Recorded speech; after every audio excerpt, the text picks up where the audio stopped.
leading up to my surgery because I was gaslighting myself so much. Like, maybe it's not that bad. Maybe I don't need it because it felt like such a big permanent change, which it is such a big permanent change.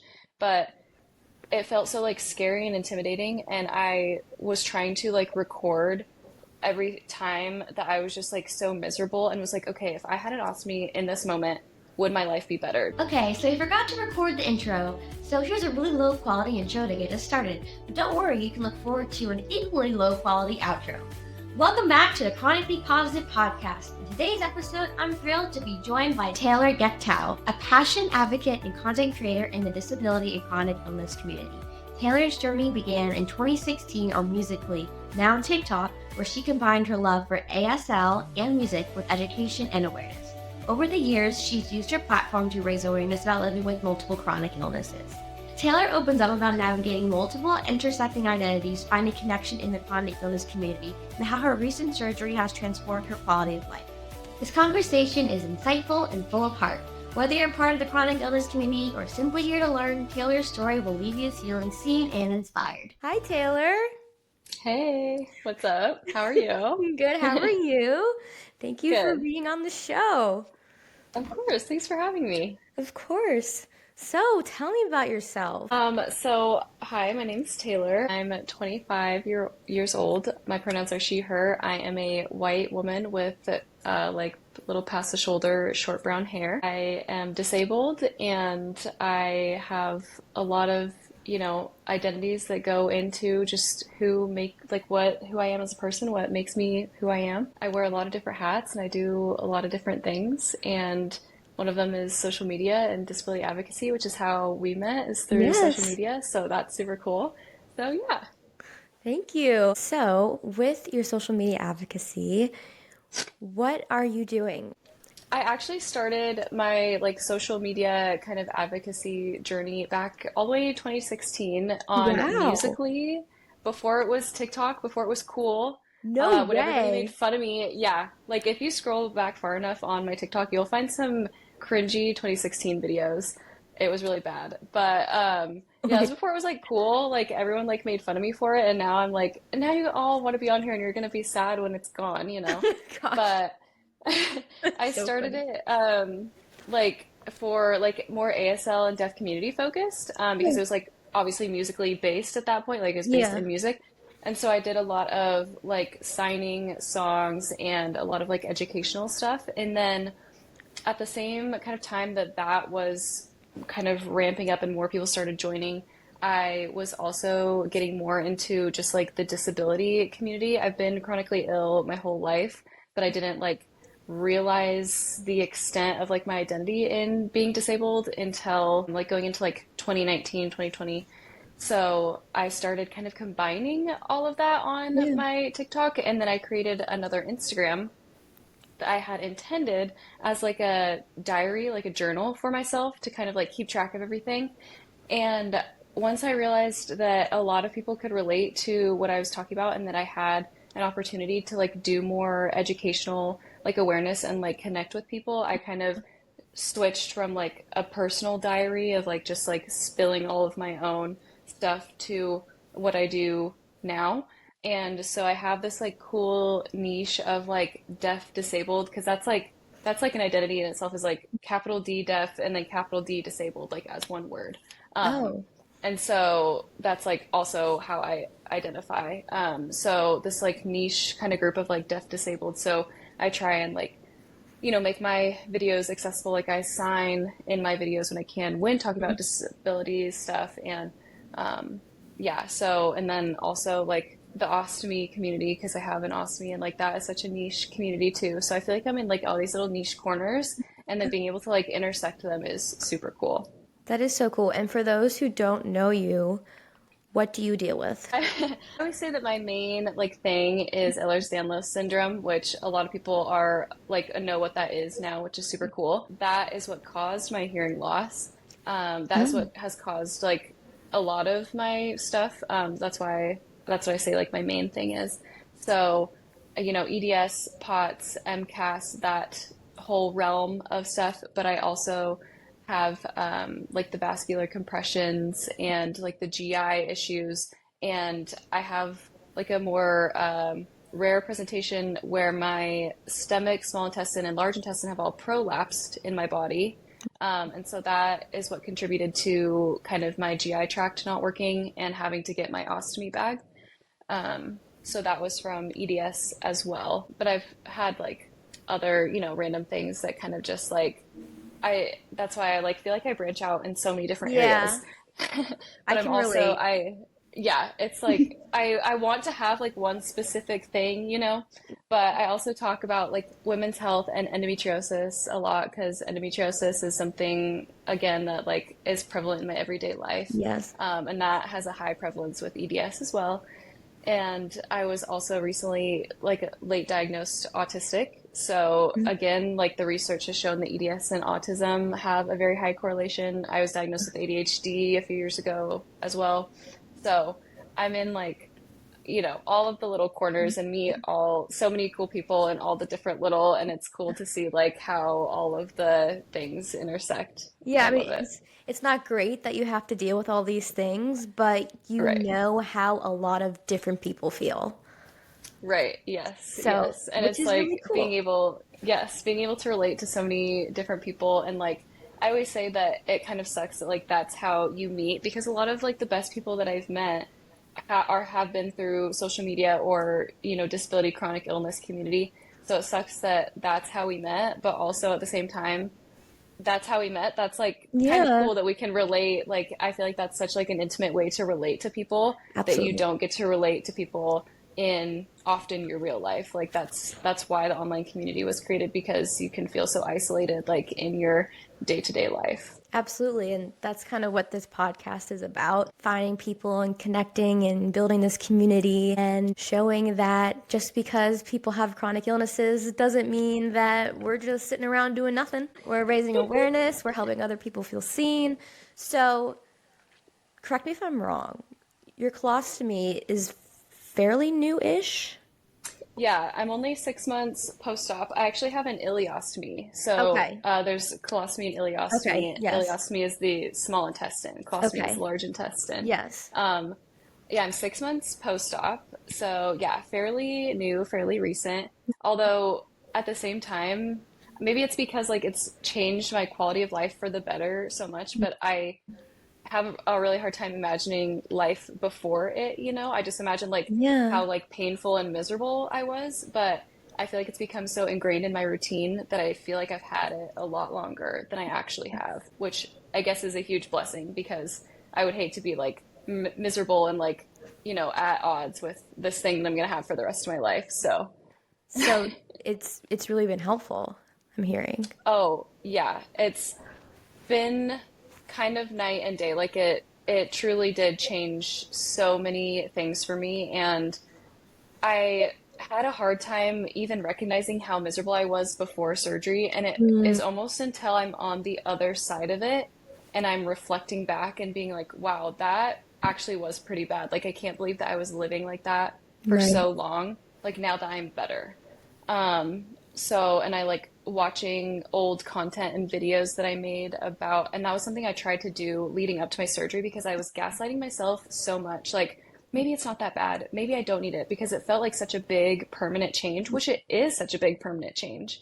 But it felt so like scary and intimidating. And I was trying to like record every time that I was just like so miserable and was like, okay, if I had an ostomy in this moment, would my life be better to be able to like reflect and if I start to gaslight myself, be like, okay, this is what you were like. And even when it gets hard, like now when I have it, like it isn't all sunshine and rainbows all the No, time. yeah. It has made my life so much better.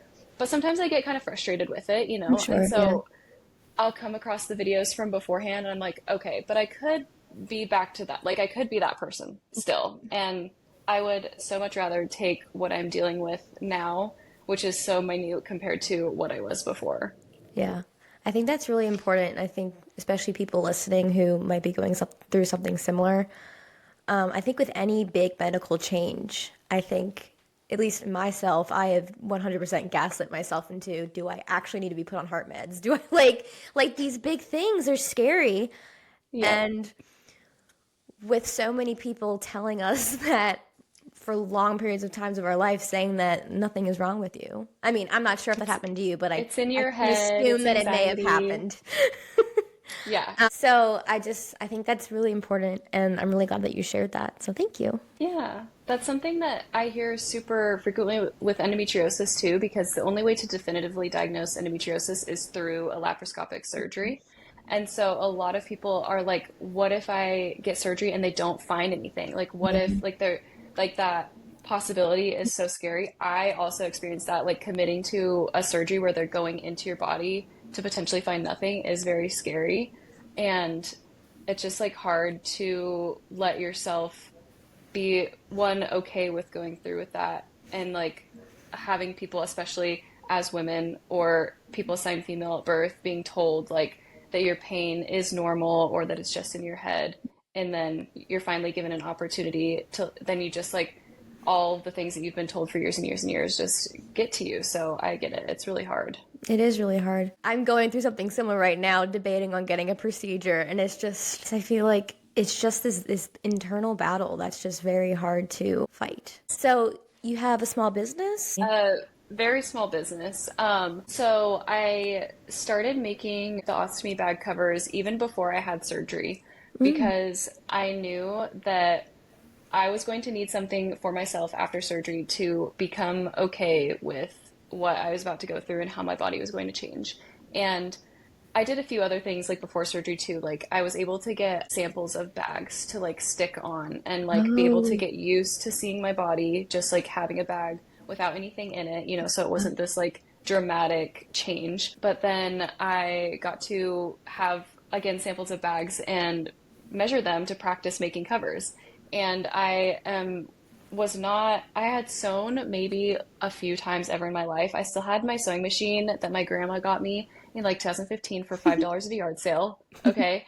So listen, I was not an expert whatsoever. Definitely forgot to account for a lot of things when I made my first covers for myself, but we've improved and we've learned. But I was able to take the covers I had made for myself to the hospital after my surgery. So after surgery, they put you in clear bags. Like right now, the bags that I wear, you can't see through them, right. but they put you in clear bags after surgery because they want to be able to like monitor your output, make sure that one, you're having output, that it's not like too bloody, stuff like that. But it's so hard mentally to see this stuff coming out into a bag like when you're freshly post-op and then you can see your stoma through the bag and it's like usually pretty swollen because Yeah. you literally just got cut open and your insides are now on the outside. Yeah. So It's a it lot to take was in all at once, especially just waking up yes. from a surgery, I assume. Yes, yes. Yeah. And I didn't look at my bag or my stoma for I want to say like at least 3 days after surgery Mm. because I just like was not ready. I thought that I was going to be and I got there and I wasn't. Like I came out of surgery and I had my husband and my friend Emma, they like took pictures of it, Hmm. but I wasn't ready to see it. Yeah. I like had the nurses emptying my bag for me. Like I would call the nurses and be like, "Oh, my bag needs emptied." Even though I totally could have done it on my own, but I just wasn't ready. It's so So understandable. Yeah. exactly. So once I finally, looked at it and I was more like up and walking around, it was hard to see my output and everything in my bag. But if I wanted to put on an opaque bag, like one that you can't see through, Yeah. we would have had to like change my whole appliance. And I'm like literally so new at this and I can't do it by myself. Yeah. So I just put on some of the covers that I made. And when I was packing my bag, I was like, should I even bring these? Like, I'm probably not going to feel up to putting these on. And I'm so glad that I did because one, the nurses loved them. Two, I loved them. And three, it made me feel so much better mentally, even being in the hospital, Yeah. to not have to look at my own poop that was hanging in a bag outside of my body. So super glad that I did that. And my ostomy nurse, we got to like talking about it. And I was like, what if I made some covers and was like able to donate them to like the ostomy clinic? And so we like talked about that and I was like, what if I make them for other people? Like what if it's not just like to donate to my one little clinic? Like what if I could make it for other people? So I started, actually figuring out how to make them quality because before I was just making them for myself and Right. if they came out a little wonky, I didn't really matter. So I started, figuring out like how to actually make them like quality and symmetrical and do all the things correctly. Yeah. And I got like a good little stockpile, and my sister is actually like a branding like marketing person. Like she like Mm-hmm. helps people create brands. Oh, And I cool. was like, will you help me brand this like idea that I have for these ostomy covers?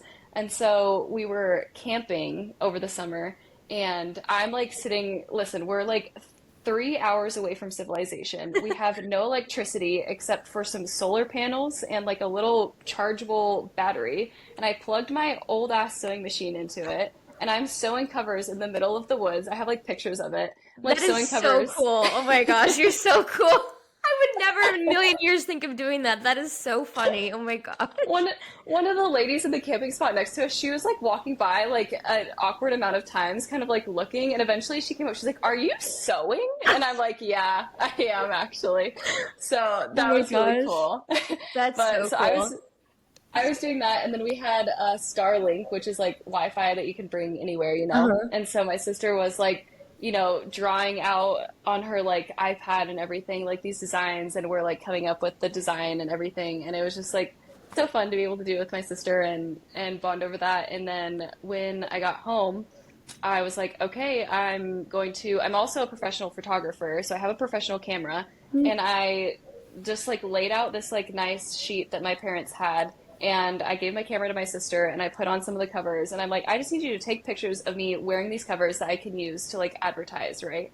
So we took some pictures, and I was like, okay, launch date is in a week, sure. And I just like started the Instagram and the Etsy, and I had no idea what I was doing, and launched it. And I got my first day, like on launch day, I got like 7 orders, which I That's was like, huge. No, that's yeah, huge. yeah, yeah. I went to the Congratulations. Oh my Thank gosh. you. I went to the post office. I'm not even kidding, 5 times that day, because every order I'd be like, I need to put this in the mail now, and so Immediate. I'd I like know that drive feeling. over. It's like right away. Yes, but then I got another order so I like went to the post office 5 times that day. But I was just so excited. And another thing that I really prioritize with my Ostomy like brand is secondhand, because You're good. something that a lot of people with ostomy say is that their ostomy bag saved their life, gave them a second chance at life. Because a lot of people with bags have like irritable bowel disease. Hmm. They were like literally dying, right, Yeah. from malnutrition, starvation, stuff like that. And so I was like, well, your bag gave you a second chance at life. What if I use like secondhand and thrifted fabrics and almost Mm, like kind of metaphorically give those a second chance at life too? I love that. Because the very first fabrics that I found, like the ones I made for myself, was like a scrap from some bed sheets I got at Target. But I loved the pattern. And so Yeah. I was like, I'm gonna make a cover out of this. And then we went to like some random thrift store, and I found like the cutest set of like 5 different floral fabrics. So I was like, I can thrift like why not thrift fabric? Right. Yeah. And so every single cover that I've made to this day has all been from secondhand fabrics, either thrifted or Facebook Marketplace, or some have actually been donated by other people like in the community. Like one girl, she was like, I bought all this fabric that I literally haven't touched in 3 years. I would love for it to go back to the community in some way. And so she just donated a bunch of fabric, which was amazing. That's so So cool. Wow. yeah, that also Ah, adds like an extra layer of like just, totally. yeah, I The love it. community It's just coming together. so Oh, I fun. love it. I love it Yeah. so much. That is Yeah. amazing. Yes. Yeah, so that's been super fun and going. I love thrifting, so being able to like go and find fabrics. Somehow the thrift gods have blessed me with some of the like the most beautiful fabric. I don't even know. I went to Joann's, and I was like, "Oh, maybe I can find." Do you know how expensive fabric is? It's so Oh, it's expensive. ridiculous. Oh my gosh. Ugh. I was like, I love I'm going Joanne's though. I could spend hours with Joanne. No, I spent so much time. I was carrying so many things of fabric. I started seeing signs of like $39 per yard, and I'm like, hold on a second. And I like looked at the ones I was carrying. I was like, I'm putting these back. Like, I was like, I will actually stick to my thrifted fabric, and thank you very Yes. much. Okay, if you don't, do you have any like right by you that we could look at? Or I actually grabbed them because oh my I figure gosh, you'd yes. We will ask. describe what they look like to people who are not watching the video version of Perfect. this. Thank you. Well, I'm wearing one right now. It's just like a Ooh. little brown one, Oh, I love to, that. match my little brown flannel. Cute. Oh, it's so cute with the So, flannel. I love that. thank you. Yeah, so I'm wearing that one. I also have a few. I'm going to shout out another ostomy cover company, Ostomy Fashion by Paula Sojo. She's also amazing, and I have some of her covers. I like organized a bunch Oh of my my. gosh, These are love all the it. ones that I have. Um, So, yeah, I started out with a lot of just like plain. Actually, let me show you the ones, like the very first floral ones that I found. I think Mm. I've only made three out of the fabrics that I found that one day. This is one of my favorites. Oh, I love It's that. hard to like Is see that the like a colors, but sage green with a fabric it's or like the a design? A teal. It's like teal? a teal, dark blue, and an orange kind of. Oh, I'm far away Um, from my screen too, so I'll have to look later. Close. yeah, up close. So are But these and then yours or are these on your yeah. like site for sale?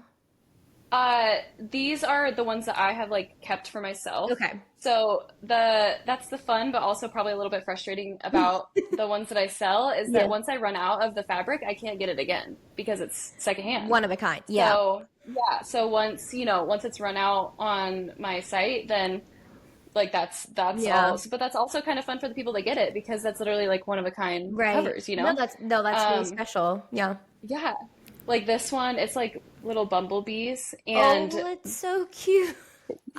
I only buy so many things with bees on them. I'm kind of a I freak, know, me but too. I'm so I have afraid a of bee bees. tattoo. Oh Do no, you me really? too. I do, Oh yeah. my I God. love it. So this one and then only two others exist because I only had that much fabric. Okay. So super fun. So this one was another pattern that I got that one day, like that I started thrifting. And then this one too. This is like a lot of different Oh, cute. colors, but florals. I have just so many like plain kind of neutral colored ones. Ooh, Um, yeah. and then I even made this design, which I haven't seen anyone make it. This is like half, right? Mm-hmm.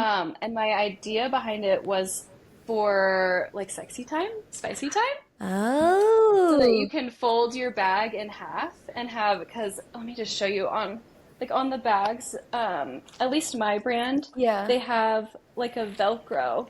So I can fold my bag up in half I mean, can't keep it like Oh, that forever because I need room, for right. output. But, if you're wanting to like have a little bit of intimate time, you fold it in half to kind of keep it out of Shorten. the way. Yeah. And then you can put a little cover over it so that it's not in Cute. the way and so that you don't get anything on your Yeah. actual bag because these are washable. Right. So that was another thing that I came up with. But yeah, I just have found this was the one out of the Target sheets that I like made for myself. So I Oh, pretty sure the that's so sheets on my bed right pretty. now are literally this. Matchy matchy. Um, yeah. And then sometimes I have so little of a fabric that I get to kind of mix and match. So Oh, that's this I cute. like found, and then this was like a strip of yellow donated, but they match, like there's yellow Oh, in it works that, and then do it perfectly. on the Oh, I back. love Yeah. that. And then sometimes I just like play around. Stretchy fabrics are not great, Oh, but I just interesting. was like, why not, play around and have fun with it? But I get to just like, there's so many fun. This was like a little Christmassy Oh, stripes. cute. Um, I'm really drawn to florals, if you Oh, can't I love tell. florals. You can't go wrong Love with a good floral. florals. Yeah, I love floral. This was like a skirt that I thrifted at Goodwill, and Oh, turned it cool. into a bag. This was also one of my first ones. You can tell because it's a little lopsided, but that's okay. So, yeah, I just love, I thrifted like a real leather, I forgot what the brand was, but it was like a real leather vest, but it was too big. And the extra, I like made a matching cover to go with it. So this is like a real leather Oh, no cover. way. That's really cool. Yeah. So Wow. really you can do it with a whole lot of stuff.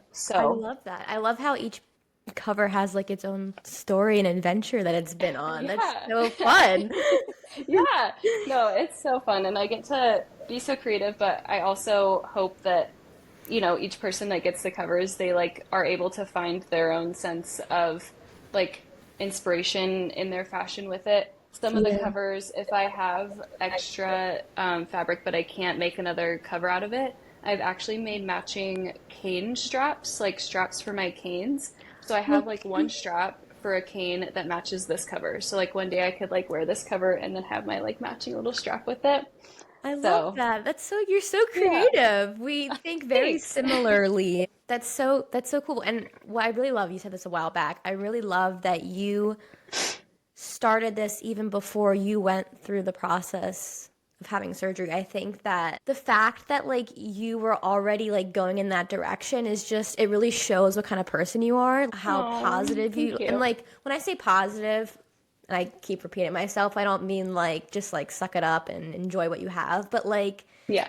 just like turning just something that should suck into like, okay, how can I be so creative and help other people and myself before you've even Yeah. gone through it? Like that's huge. And not a Mm, lot of people thank you. can get there because, I mean, I didn't get there. I wasn't creative right out of the bat. Like it took me a long time to get to that creativity. And I just love Yeah. that your brain was like, no, we're just gonna We prepare gotta do ourselves it. and we're gonna make cute things and we can have a great old time being all cute. Yeah, that's the thing. It's like I wouldn't even consider myself like a optimist really. Like I Yeah. feel like, being a positive person and optimist can be two different things, but a lot of people I associate no, them with I the totally same. agree. Yeah, Yeah. and I am like totally the type of person where I will be like crying and like allowing myself to sit in whatever emotions I'm feeling about my ostomy while I'm sewing some of the covers. Like I feel like those two things can coexist and I Absolutely. can still be grieving, whatever's going on, but continuing forward and making a difference in my own life and in other people's. So I really appreciate like that whole your whole message that you're trying to send and really resonate with that because I definitely will sit there and cry and feel what I need to feel, but you best bet that I'm going to keep finding a way to spread some sort of awareness or some sort of something out to the world. So, Exactly. thank you. Exactly. Yeah, you're not just gonna shut down and be like, all right, this is my life. Oh well. Yeah. Yeah. Yeah, I I love I that. was determined. And the stigma around ostomy bags, I had so many even doctors be like, "Are you sure you want to do that? That's like so gross." And like just like the stigma around bags and they They were saying, "You're literally just use so those words? young." A physician Yeah. said gross? Yeah, and a Oh, I'm nurse. sorry. That's terrible. And then they'll like tell me all of their like horrible ostomy bag stories when they're like taking care of like an elderly patient who has a bag, and I just was like almost like trying to like scare me out of it. And I'm like, it's not really a choice at this point. So what's your goal here? So I was just like so determined to basically prove them wrong. Like I'm not just gonna like let these providers sit here and think that I'm just like ruining my life by doing what's best for my body. So I love to walk into my doctor's offices with a little crop top and some low-rise pants showing off my ostomy bag cover. Oh, And they're yes. like, oh, cute, what's that? And I get to tell them all about it. And I get to donate them to the hospital. Yeah, So it's really great. and tell them, actually, my life is 100 times better because I did this. Thank you very Yep, much. yep, exactly. That's really terrible that I mean, I've had doctors say some pretty terrible things to me, but that's just like so unprofessional. And like to talk about like a medical procedure like that is just Yeah, and obviously you're not like, "Oh, I want to get this done because I just want to get it done for fun." Like you're talking about it because it's not really a choice that you have. Like, right. And so much like I wish they could see behind the scenes of like all of the hard conversations I had with my husband, like all of the like tears that I cried over grieving yeah. the life that I knew before. Like that's the thing is that that's what doctors don't see. They just see you coming into the office and then me saying, "Oh, well, I'm going to have this procedure," and Yeah. they get to give their 2 cents and don't really consider how it might affect the patient. And that sucks that that's like what we have to take from that, but being able to turn it into something more is a whole nother thing that they have zero control over. So, Absolutely. Yeah, and that kind of brings me to I wanted to start a new segment, finding your new normal. So, yes. we've kind of learned about how you've been navigating, but what are some things that have helped you? Obviously, you've had this recent big change for you. Hmm. What are some ways or tips or things that have worked for you in finding your new normal? Um, Literally just being open to experimenting with things Yeah. and kind of being okay with something like being a huge fail. Like going, I mean, I got my ostomy bag at the very end of May, going into summer, right? When you're Yeah. supposed to be going swimming, going camping, wearing swimsuits, all of the things. And I was like, how in the world am I supposed to be recovering from surgery, enjoy my summer, and then be okay with my body and what it is looking like now?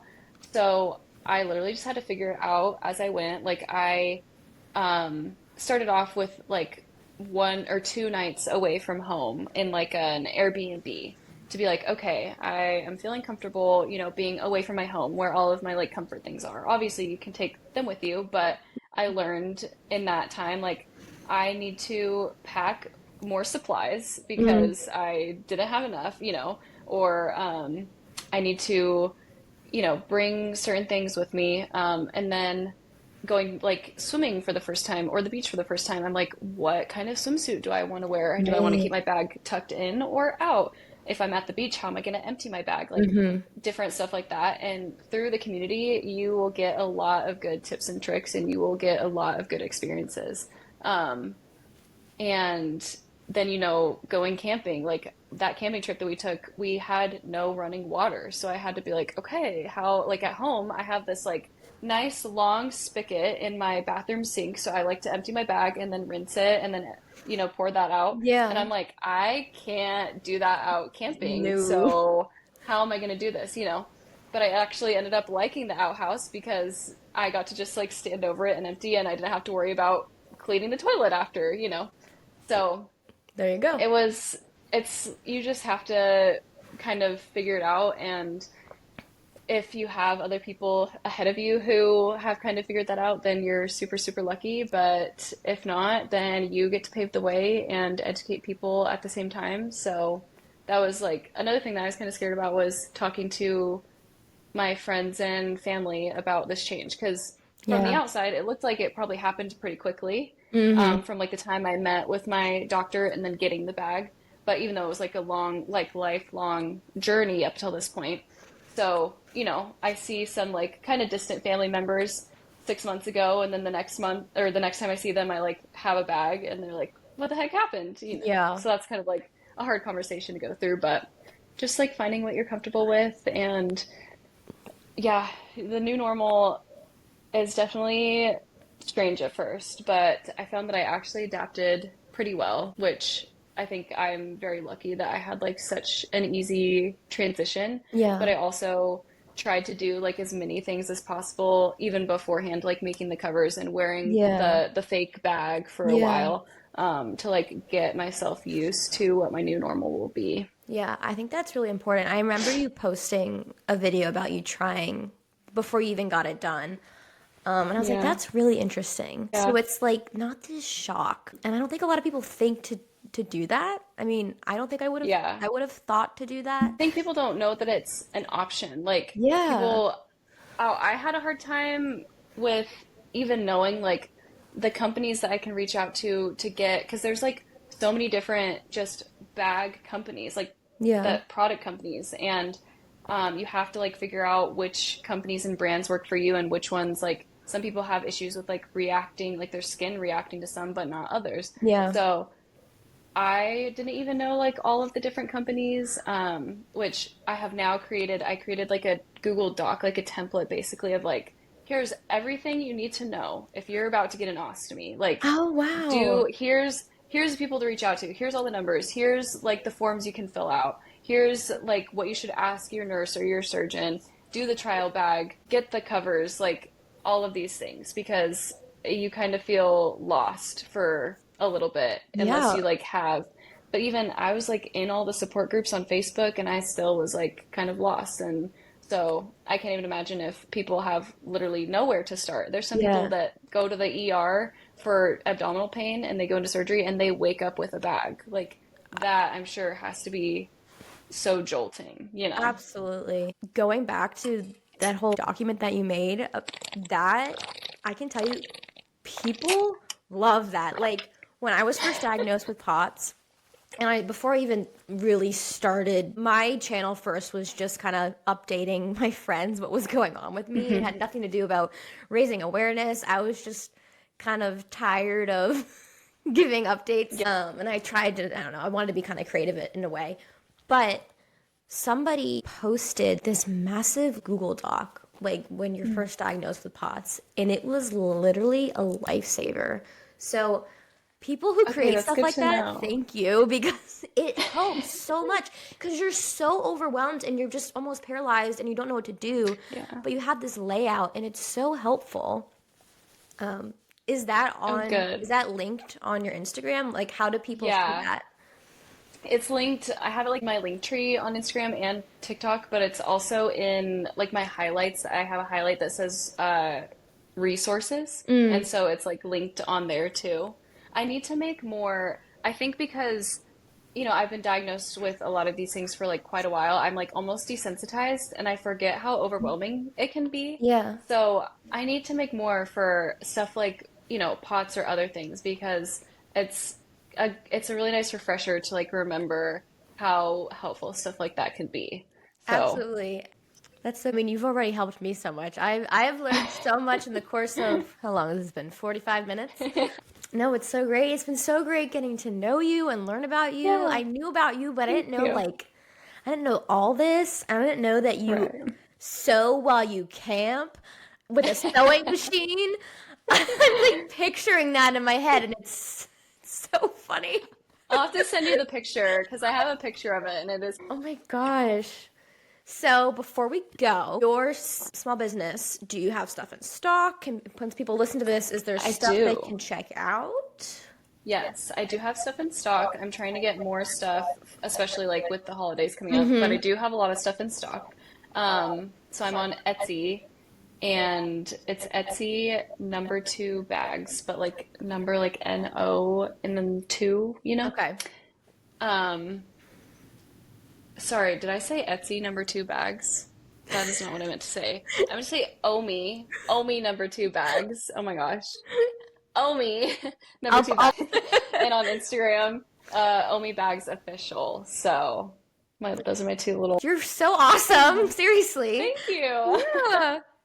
Thanks for having me. This was really fun. And thanks for letting me like yap about all these things. I'm sure I just like kept going on and on and No, on. we love a yapper here. I mean, it is a podcast, so we need someone to talk. True. True. But no, it was truly a pleasure, and I hope you have a wonderful rest of your night. Thank you. You too. Many Yeah. spoons to you. Many Yes, many spoons to spoons to everybody you as well. listening. Spoons to Yes. everybody. All right, that's it for today's episode. Thanks for sticking around through this incredibly high quality production. As promised, here's your low quality outro. We'll be back next Tuesday with a brand new episode. I'll be joined by Emily Von Weiss, who works for Qualba Health. We'll dive into her experience with chronic illness and talk about some of the major things she's been a part of at Qualba. Trust me, you won't want to miss it. New episodes drop every Tuesday. Make sure to subscribe, rate, and share this episode with someone who might need to hear it. Thanks for listening, and I'll see you next week.